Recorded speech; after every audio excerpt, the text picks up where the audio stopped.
வணக்கம் முழவன் மகடு நேயர்களே. ஐங்குறு நூற்றில்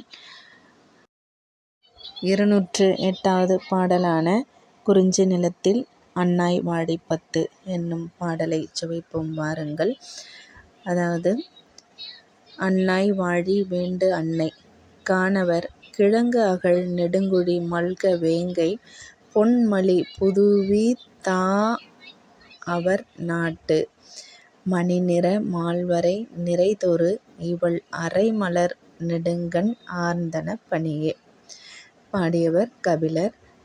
இது அன்னாய் வாழி பத்து என்று குறிக்கப்படுகின்றது. அதாவது, தொடங்கும் பொழுதே வாழ்க அன்னையே கேட்பாயாக. யாரு? செவிலித்தாயிடம் தோழி இவ்வாறு முதலில் அந்த பண்பாடு பாருங்கள். வாழ்க அன்னையே கேட்பாயாக எடுத்ததும் இவ்வாறு வணக்கத்தை சொல்லி, காட்டிலுள்ளோர் கிழங்கு எடுப்பதற்காக தோண்டிய பெரிய குழிகள் நிறையுமாறு வேங்கை மரத்தின் பொன் போன்ற புது மலர்கள் விழும் அவருடைய தலைவனுடைய நாட்டில் இருக்கும் நீல நிற மலை பார்வைக்கு மறையும் போதெல்லாம், நடந்து வந்துகிட்டே இருந்தோம்னா, கொஞ்சம் தூரம் தள்ளிக்கிட்டே நடந்து வந்தோம்னா பார்வையிலிருந்து மறைந்துவிடும்.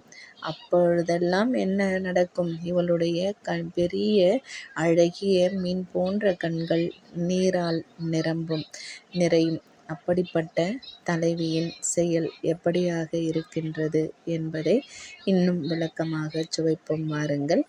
அந்த வேங்கை மலர் மஞ்சள் நிறத்தில் பொன் நிறத்தில் இருக்கும். அதுதான் படத்தில் கூட காட்டியிருக்கேன் பாருங்க. தலைவியின் காதலை பற்றி தோழி செவிலிக்கு அறத்தோடு நிற்கின்றாள். அப்படி நிற்கின்ற தோழி செவிலியின் உதவியால் தலைவனின் வரவு நிகழ்கின்றது.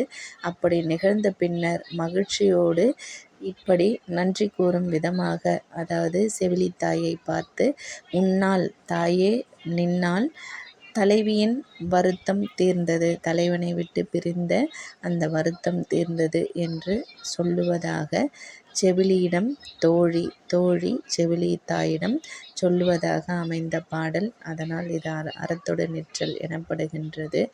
அதாவது, ஏன் அறத்தொடு நிற்றல் என்றால், தலைவியின் காதலை மேலும் மேலும் ஏதாவது பொய் பேசி மறைத்து விடாமல் என்ன செய்கின்றாள்?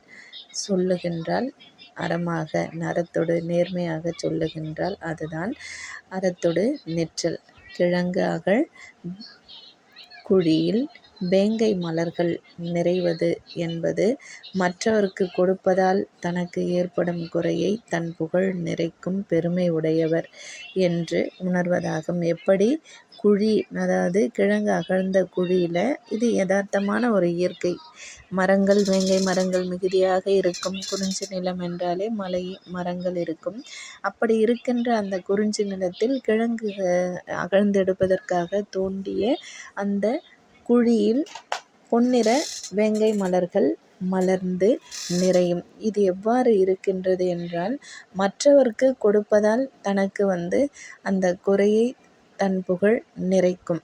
கொடுப்பதால் தனக்கு இருக்கின்ற குறையை அந்த கொடுக்கின்ற அந்த தர்மம், அந்த அறத்தால் நிறைக்கும் பெருமை உடையவர் நம்முடைய தலைவர் என்பதை உணர்த்துகின்றது. எப்படி? இந்த வேங்கை மரத்தினுடைய மலர், அந்த குழி, அதுக்கு இந்த தலைவன் செய்கின்ற நல்லறம், ஏதாவது அவனிடத்தில் சிறு தவறு இருந்தால் கூட அது எப்படி அந்த குழியை நிரப்பி அந்த மலர்கள் மேலோங்கி சாதாரண தரையோடு தரையாக சமமாக காட்சியளிக்கின்றது, அதுபோல அவன் அறத்தோடு காட்சியளிக்கின்றான் என்று தலைவனை பெருமையாக கூறுகின்றான். அத்தகைய பெருமை உடையவன் தலைவன். அவனை பிரிந்திருக்கும் காலத்தில், அப்ப தூரத்தில் தெரியும் அவனுடைய நாட்டின் உயர்ந்த நீல நிற மலையை பார்த்து என்ன செய்கின்றாள்? தலைவி ஆற்றி இருக்கின்றாள். அதோ தெரிகின்றது பார், நீல நிற மலை என்றால் தூரத்திலிருந்து பார்க்கும்போது கொஞ்சம் கார்மேக நிறத்தில் தெரியும். அதனால நீல நிற மலைன்னு சொல்கிறாங்க. அப்படி அந்த மலை தெரிகின்றது என்று அப்பொழுது அந்த மலையும் பார்வைக்கு மறைந்தாள். அப்போ அந்த மலையை விட்டு சொல்லிக்கொண்டு இப்படி பொழுதுபோக்காக நடந்து கொண்டு வருகின்ற வேளையில் அந்த மலை பார்வையை விட்டு மறைந்தால் அப்போ சுனையில் இருக்கும் நீல மலர்களைப் போல தலைவியின் பெரிய கண்கள் என்ன செய்கின்றது? சுனையிலிருந்து நீல மலர்கள் போல அப்படியே அந்த நீல நிறத்தில் தண்ணீர் கீழே விழுகின்றது அல்லவா? அதுபோல தலைவியின் கண்களிலிருந்து வருத்தத்தால் கண்ணீர் நிறையும். அப்படி நீ தலைவனை வரச் செய்ததால் செவிலித்தாயே, உன்னிடம் நான் அறத்தொடு தலைவி இப்படி ஒரு தலைவனை விரும்புகின்றாள் என்று உண்மையை சொல்லியதனால் நீங்கள் என்ன செஞ்சீங்க? தலைவனை வரச் செய்தீங்க.